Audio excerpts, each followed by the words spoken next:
আসসালামু আলাইকুম সম্মানিত ভিউয়ার্স। আমি আমার এই চ্যানেলটাতে কনস্ট্রাকশন সাইটের ভিডিও ছাড়ি, আপনারা সবাই জানেন। কিন্তু আমি যে ভিডিওগুলো ছাড়ি এই ভিডিওগুলো দিয়ে দেখি যে আমার যারা ভিউয়ার্স আছে, ঠিক আছে, তাদের কোনো উপকার হয় না।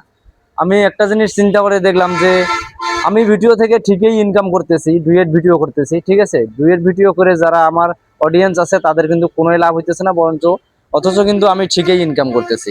তো আমি চাইতেছি যে আমার যে চ্যানেলটা আছে এই চ্যানেলটাকে আমি অরিজিনাল কন্টেন্টে পরিণত করব, ঠিক আছে। পুরো চ্যানেলে আমার সব অরিজিনাল কন্টেন্ট থাকবে, যেটা দেখে একজন ভিউয়ার্সের বা আমার যে ক্লায়েন্ট আছে তাদের জন্য উপকারে আসে এবং আমারও যেন সঙ্গে উপকার হয়।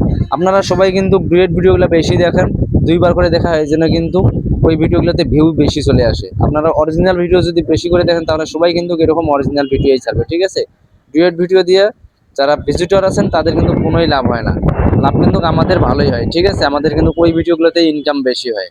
তো বলতেছি আজকে থেকে আমি সিদ্ধান্ত নিয়েছি যে আমি আমার চ্যানেলে আমার নিজের লাভের জন্য কখনোই আর আমি কিন্তু ডুয়েট ভিডিও করব না।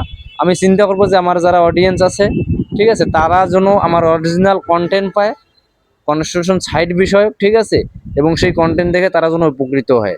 তো আমি আজকে যে বিষয়টা নিয়ে এখানে আলোচনা করতে আসছি সেই বিষয়টা হচ্ছে সিঁড়ির বিষয়। আসলে কি একজন ইঞ্জিনিয়ার, শুধু একজন ইঞ্জিনিয়ারেরই ফলোটা সে করে, ঠিক আছে, মানে একজন ইঞ্জিনিয়ার শুধু তার নিয়মে শুধু সে কাজগুলা করে, আর একজন মিস্ত্রি কিন্তু 10জন ইঞ্জিনিয়ারের কাজ করে। তার মানে তার নিয়ম কিন্তু 10 রকম জানা আছে।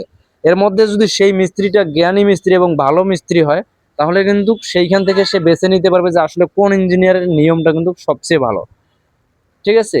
এই জন্য বলছি আমি এই যে এইখানে যে সিঁড়ির কাজটা করতে আসছি, এই সিঁড়িটা 6 ফিট জায়গার মধ্যে।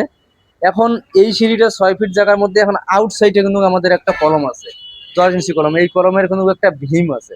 এই ভীমটা 10 ইঞ্চি ভীমটার মধ্যে আমাদের এই সিঁড়িটা এমনিই 3 ফিট সিঁড়ি। এখন এই সিঁড়িটা হচ্ছে এইদিকে 3 ফিট, এইদিকে 3 ফিট। এই 3 ফিটের মধ্যে আবার এই সিঁড়িটা যেটা উঠছে এই 3 ফিটের 5 ইঞ্চি কিন্তু আবার সেই বিমের মধ্যে চলে গেছে। যার কারণে কিন্তু উপর দিয়ে উঠার সময় এই যখন সিঁড়ির মাথায় উঠানো হবে তখন কিন্তু বিমটা, উপরের যে ছাদের বিমটা আছে সেই বিমের মধ্যে কিন্তু 5 ইঞ্চি যাওয়ার কারণে কিন্তু এই সিঁড়িটা পুরোটাই কিন্তু ব্যবহার করা যাবে না, ঠিক আছে। দেখেন এই সিঁড়িটা কিন্তু পুরোটাই কিন্তু 3 ফিট, আর এই সিঁড়িটাও 3 ফিট, কিন্তু 5 ইঞ্চি এটা ব্যবহারযোগ্য না। কারণ এটার মধ্যে কিন্তু দেখেন এইখানে 5 ইঞ্চি কিন্তু এই বিমের মধ্যে কিন্তু চলে গেছে, ঠিক আছে। কিন্তু অথচ এটাও কিন্তু মাপ হচ্ছে 3 ফিট, আবার এইদিকে সিঁড়িটাও আছে 3 ফিট, তো এটা কিন্তু 5 ইঞ্চি ব্যবহারযোগ্য না।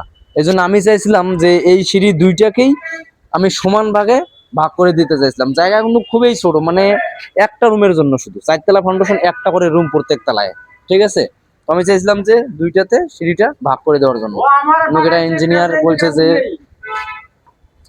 বলছে যে এটা সে মানবে না, ঠিক আছে। সে বলছে যে এটাও 3 ফিট থাকবে, এটাও 3 ফিট থাকবে, ওটা 5 ইঞ্চি মাইনাস হলে হবে, কিন্তু এরকম সিস্টেমে করে দিতে বলছে। এখন মহাজন কিন্তু এই জিনিসটা চিন্তা করে দেখতেছে যে আসলেই কিন্তু এটা একটা ভুল কাজ হয়েছে। তো আপনারা যারা কাজ করবেন অবশ্যই নিজেও চিন্তা ভাবনা করে দেখবেন এবং ইঞ্জিনিয়ারকেও বলবেন, যারা মিস্ত্রি কাজ করবে তাদের কাছেও পরামর্শ নিয়ে কিন্তু কাজগুলো করার চেষ্টা করবেন।